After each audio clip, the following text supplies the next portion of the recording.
C'était le milieu de l'après-midi. La journée était magnifique, de petits nuages couraient dans le ciel d'un bleu pur, et quand on descendait de voiture dans la splendeur de Bowden Abbey, toute angoisse semblait absurde.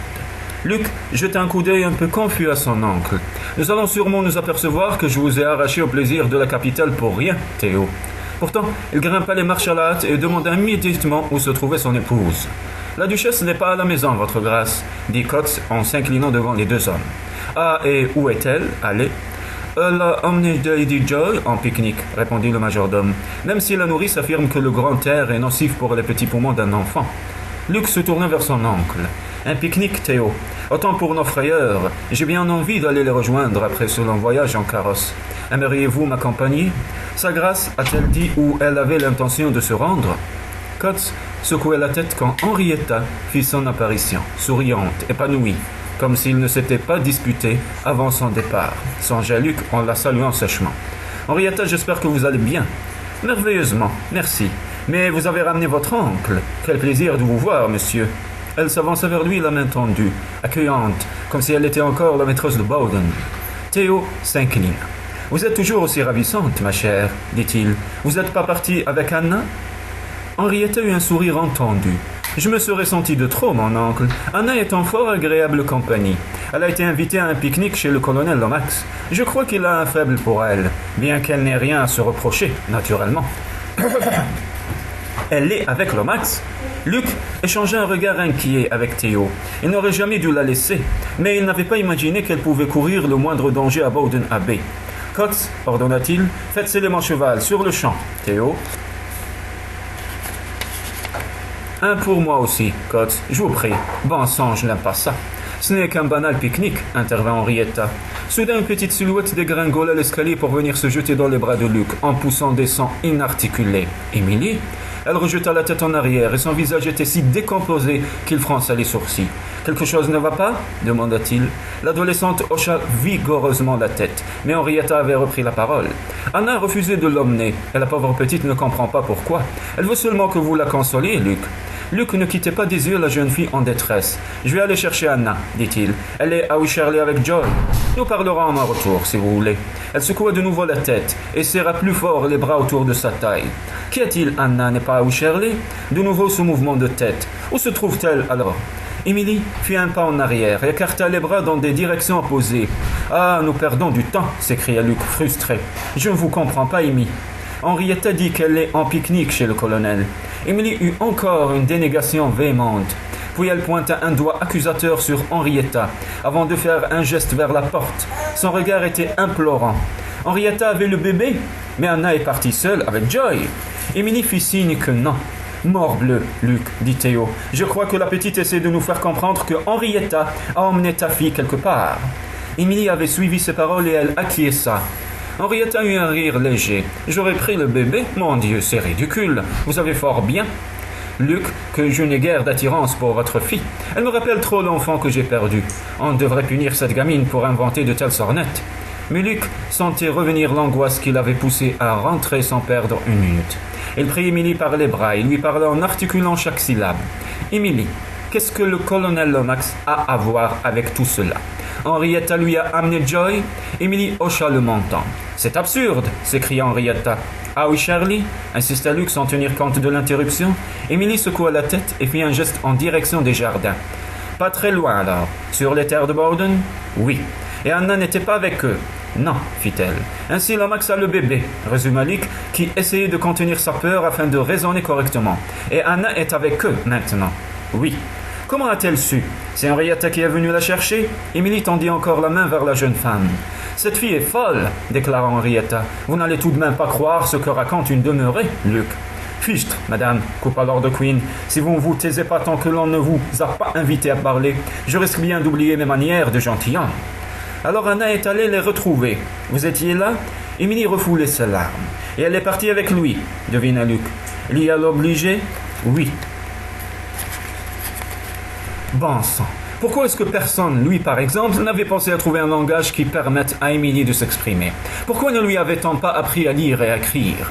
Émilie, dit-il en lui serrant les bras un peu plus fort, où les a-t-il emmenés? Vous le savez? J'en suis sûr. Oui, elle savait. À Wycherley? Non. Bon, à Londres? Non.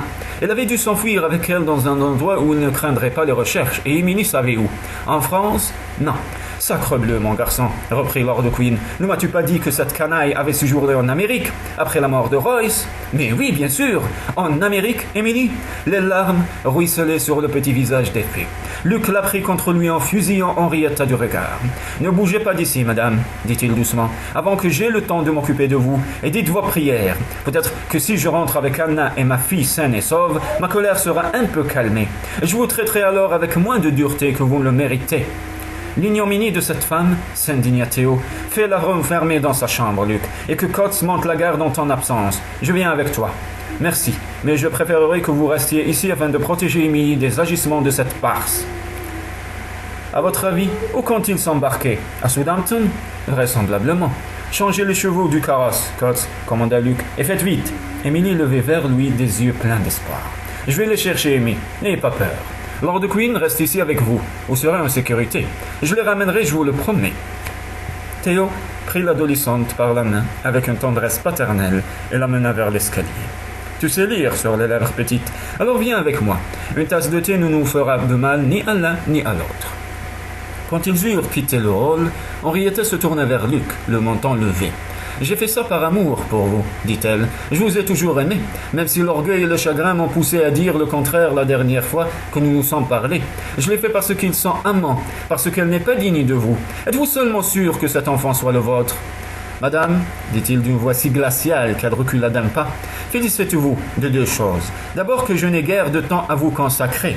Ensuite de ne pas être un homme, sinon je vous fouetterai au sang, ou au moins vous connaîtriez la force de mon poing.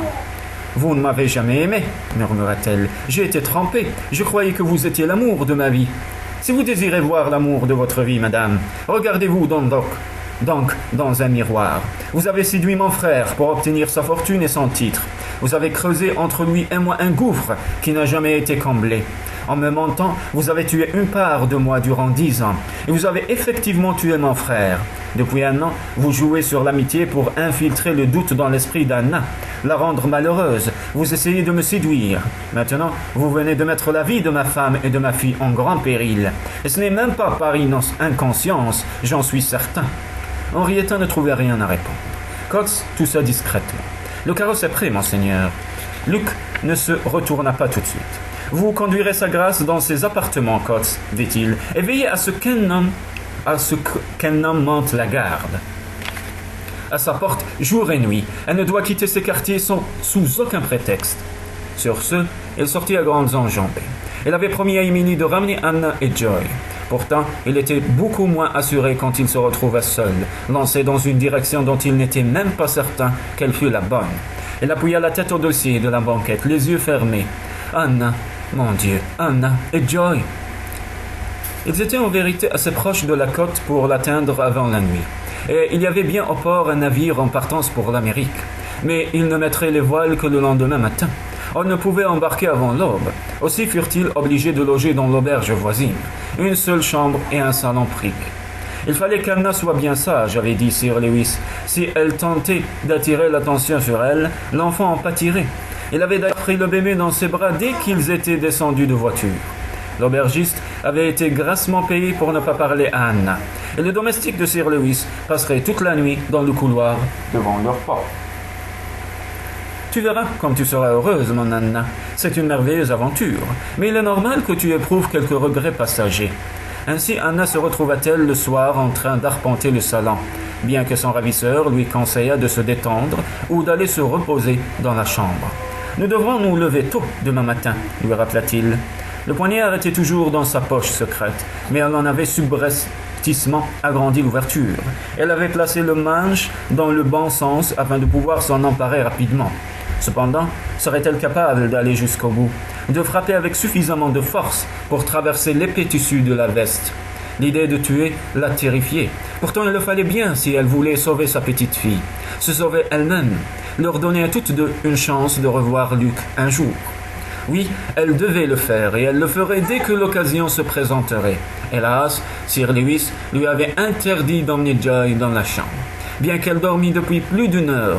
Or, sortir un poignard dans la pièce où se trouvait sa fille risquait de se révéler dangereux. Si elle manquait son coup et qu'il se vengeât sur elle, elle en avait des sueurs froides.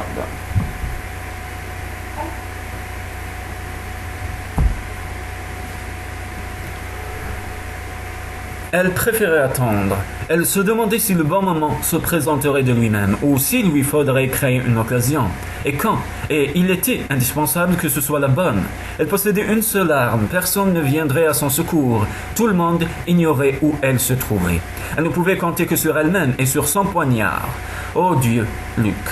Elle ne devait à aucun prix se laisser aller à la panique ni au désespoir. Aussi continuait-elle à marcher de long en large, jusqu'à ce qu'un bruit étouffé à l'extérieur l'arrête net. Sir Lewis, alerté lui aussi, était presque debout quand la porte s'ouvrit à la volée, s'écrasant contre le mur du salon. « J'ai le regret de vous informer, Blakeley, déclara froidement Lucas Kendrick, duc de Arundel, que votre domestique vient d'avoir un accident. Pour être tout à fait clair, je crois qu'il est mort. » Son épée rougie de sang venait confirmer ses paroles. « Mon Dieu, merci, faites que je ne sois pas en train de rêver. » Luc avait été malade d'inquiétude durant tout le trajet. Il y avait plusieurs ports d'où l'on pouvait embarquer pour l'Amérique. Et si Blakeley n'avait pas choisi le plus proche, s'il avait eu la chance de trouver un bateau prêt à lever l'ancre immédiatement. Et puis, il n'était pas certain de les retrouver à Southampton. Blakeley se déplaçait dans une voiture ordinaire et il ne savait s'il reconnaîtrait son attelage.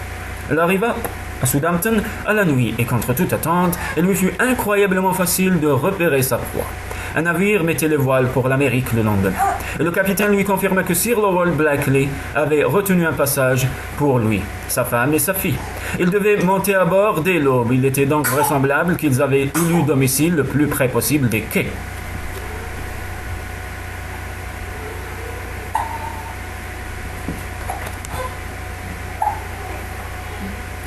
Il y avait 4 auberges sur le port. Il n'était pas au cheval blanc, ni au dauphin. Les taverniers regardaient avec envie les pièces d'or que Luc faisait négligemment sauter dans sa main. Et il regrettait sincèrement de ne pouvoir lui fournir le moindre renseignement. Chez George, en revanche, l'aubergiste eut un coup d'œil furtif vers l'escalier. Il commença par déclarer qu'il n'avait jamais vu ces voyageurs, mais changea de discours quand Luc sortit 2 autres pièces d'or.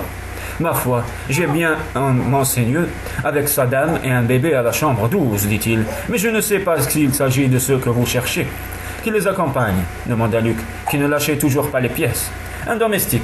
Il monte la garde devant la porte, votre seigneurie. Il a un pistolet, mais j'entends qu'on ne me rembourse tous les dégâts. » Luc, en lui fixant dans les yeux, laissa tomber les pièces dans la main tendue. Elles disparurent aussitôt au fond de la poche de l'aubergiste qui répéta « Chambre 12 ».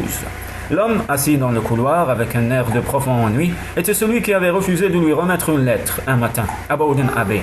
Dès qu'il vit Luc, il bondit sur ses pieds, se mit en garde, les poings serrés.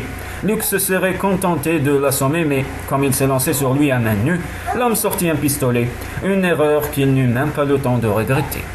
L'épée de Luc lui traversa le corps avant qu'il ait pu appuyer sur la détente. Il était mort quand il toucha le sol. Luc fit alors irruption dans la pièce. Anna était au fond. Joy dormait sur un sofa de l'autre côté. Et Blakeley se trouvait entre elles. Ce fut sur lui que Luc se concentra. Tout en prononçant sa petite déclaration, il enregistrait la scène. Sa femme et sa fille étaient loin l'une de l'autre et la porte qui menait sans doute à une chambre à coucher était proche d'Anna. Sir Lowell Blakeley avait dégainé son épée. « Voilà une façon fort grossière d'interrompre la soirée que je passe tranquillement avec mon nana. Arnon, dit-il. Vous souillez le nom de sa grâce en le prononçant, rétorqua Luc. Vous auriez intérêt à vous servir de votre arme, si vous en êtes capable. Vous rendez-vous compte que vous avez épousé une catin, Arnon? Vous auriez mieux fait de me laisser l'emmener. Vous ne voudriez plus d'elle si vous saviez tout. Vous avez certainement remarqué, répliqua Luc, doucereux, que je vous ai appelé Blakeley. Pas Bladen ou Lomax. Je suis au courant de l'essentiel. En garde, Blakeley. Le bébé gémit. Anna. Mon Dieu, Joy. Mais Luc ne pouvait se laisser distraire par le danger, bien réel, que couraient sa femme et sa fille. Blakeley n'était pas un adversaire redoutable. Luc s'en rendit compte dès le premier instant. Et c'était un homme désespéré, donc dangereux. Luc, de son côté, se battait avec intelligence et précision, parant tous les coups et attendant l'ouverture qui serait fatale à Blakeley. Anna rasait les murs en direction de Joy, tandis que Luc essayait de les éviter toutes les deux. Mais Blakeley aussi avait remarqué le mouvement de la jeune femme. Luke avait imaginé à tort qu'il se concentrerait, comme lui, sur ce combat mortel. Au lieu de cela, Blakely fit soudain volte-face, lâcha son épée et s'empara d'Anna, dont il se fit un bouclier. Puis, il sortit un pistolet, le braqua sur sa tempe. Un peu hors d'haleine, il souriait néanmoins. Il serait judicieux de votre part, mon cher Arden, de poser votre arme, à moins que vous n'ayez envie de voir la cervelle de votre épouse éclabousser les murs, s'il vous plaît. Luke regarda enfin vraiment Anna qui était d'une pâleur de cire. « Je suis désolé, dit-elle, tellement désolée. » Elle ferma les yeux. Luke se pencha lentement pour déposer son épée à terre, puis il se releva. Que faire à présent? Il s'en voulait à mort de ne pas avoir anticipé la parade de Blakely. « Vous feriez mieux de partir, Luke, » reprit Anna. « Il ne vous tuera pas, et moi non plus, si vous acceptez de vous retirer sans histoire. Je ne vous aime pas, je ne vous ai jamais aimé, et je n'ai pas envie de vivre plus longtemps avec vous. Je pars pour l'Amérique avec Sir Lewis, qui a préparé une maison pour nous. Au début, je n'avais pas envie d'y aller, mais maintenant que je vous ai revu, je sais que je veux vraiment partir avec lui. » Les mots cinglaient, mais le regard d'Anna lançait un tout autre message. Il voyait du coin de l'œil que sa main se dirigeait doucement vers une fente dans sa robe, vers sa poche. « Une catin !» jeta-t-il avec mépris. « C'était bien dit, Blakely. Une catin. Voilà ce que je gagne à être venu chercher ce qui m'appartient. L'Amérique, madame? Bon vent et bon débarras. » Il eut soudain les jambes en coton. Il avait vu ce qu'Anna sortait de sous sa jupe.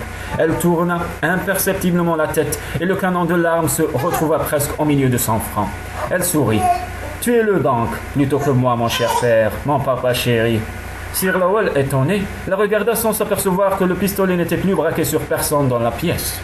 Le cœur battant, Luke vit Anna d'un geste preste planter le poignard dans la cuisse de Blakely, qui poussa un hurlement de douleur. Anna lui échappa, tandis que Luke ramassait son épée et la plongeait dans le cœur de l'homme. Anna avait pris dans ses bras Joy, qui miraculeusement ne s'était pas réveillée. Et Luke se précipita vers elle, les serra toutes les deux contre lui, les yeux clos, sans dire un mot. La voix de l'aubergiste les ramena à la réalité. Dieu du ciel, 2 cadavres, du sang partout. Oui, va répondre de ces morts, votre seigneurie. Le duc de Arden, répondit Luke hautain, allez chercher immédiatement le policier le plus proche, mon brave. Il ne sert à rien de rester là les bras ballants. Un groupe de curieux domestiques et clients s'était assemblé pour contempler le corps ensanglanté du garde. Certains se risquèrent à jeter un coup d'œil à l'intérieur et chuchotèrent qu'il s'agissait là d'un gentilhomme. Luke entraîna Anna vers la chambre.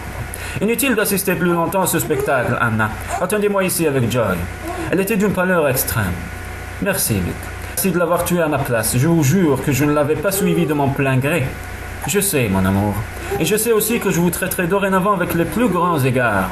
Je suis terrifié à l'idée de revoir ce poignard dans votre main. Elle eut un petit rire tremblant. Il effleura rapidement ses lèvres avant de déposer un baiser sur le front de la petite fille endormie. « Je reviens le plus vite possible, promet-il. Nous quitterons l'auberge cette nuit. Je vous ramène à la maison. »« Oui, murmura-t-elle, les larmes aux yeux. »« Oui, je vous en prie, Luke. »